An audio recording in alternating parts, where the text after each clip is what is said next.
Lenny qui se retourne, c'est pas bon signe parce que là il est sur un énorme développement. Richard Carapaz, à moins de 3 km de l'arrivée. Quel coursier. Il a réussi à faire sauter le verrou ici. Il a tendu Lenny, semble-t-il. Est-ce que c'est pas trop tard? Avec Pogacar à 8 secondes. Il part sur un énorme développement, il avait gardé ses forces là pour les 3 derniers kilomètres. C'est que ça sautait, Lenny Martinez aussi. Et Tadej Pogacar est déjà là. C'est terminé pour cette course. Mais où est-ce qu'il va trouver cette force, Carapaz? Après l'étape qu'il a fournie avec sa victoire hors Sierre-Merlette. On parle quand même d'un vainqueur de grand tour. Alors, il a gagné un Giro, On le podium. disait hier, il n'y en a pas 8 comme lui, des coureurs dans le peloton international, Carapaz. Il est hors classe. Lenny qui va essayer de s'accrocher. De se coller à la barrière de Pogacar. Allez, Lenny, accroche les bretelles.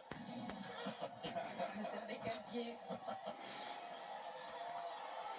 Pogacar qui va pousser pour essayer de le décrocher, évidemment. Il la veut, la victoire. Oui, évidemment. Et là, Lenny, il est au supplice, dans la roue de Tadej Pogacar, mais ça tient pour l'instant. Ça tient bien. Allez au bout, il reste 2 bornes et demie, hein. C'est long. Allez, est-ce que Lenny est toujours avec le maillot jaune? Pogacar qui remet pour essayer de le distancer. Et ça tient. Ouais, et du Dans mythique, il en a besoin.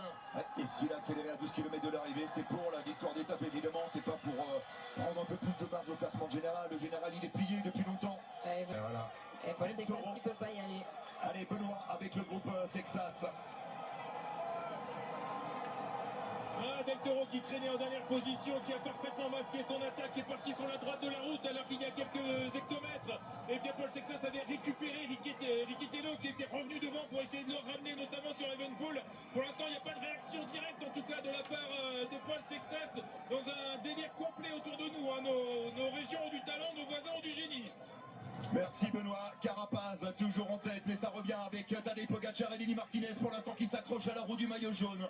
Et la jonction est imminente maintenant. On entre dans le Vieil Alpes. Ouais, je crois qu'on a déjà eu un sprint à 4 hein, avec Geraint Thomas, hein, la victoire de Geraint Thomas. Ouais, c'était en 2018 exactement.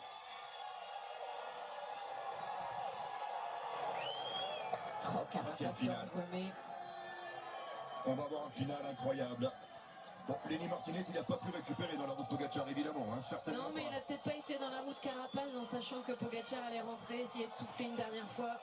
Vous pensez qu'il a poussé de Tadej Pogacar à 1,5 km de l'arrivée.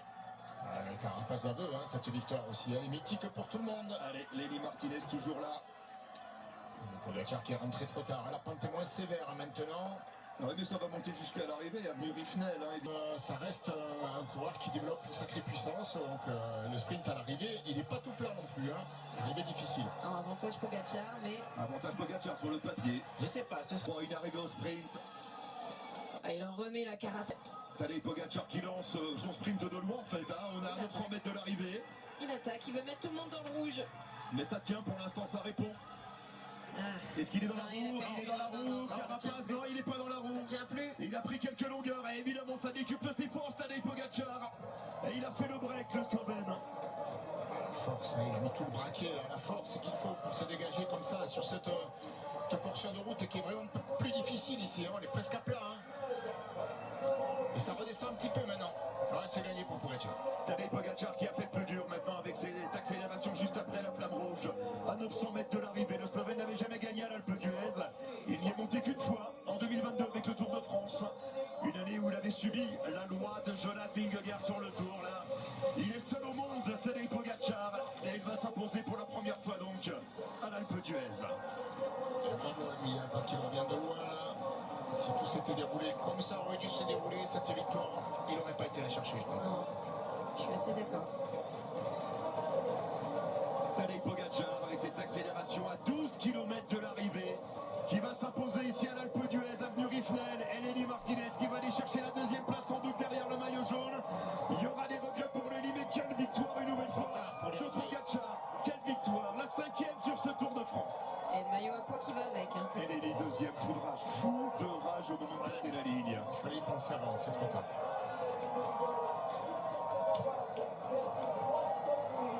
26e victoire dans le Tour pour Tadej Pogacar.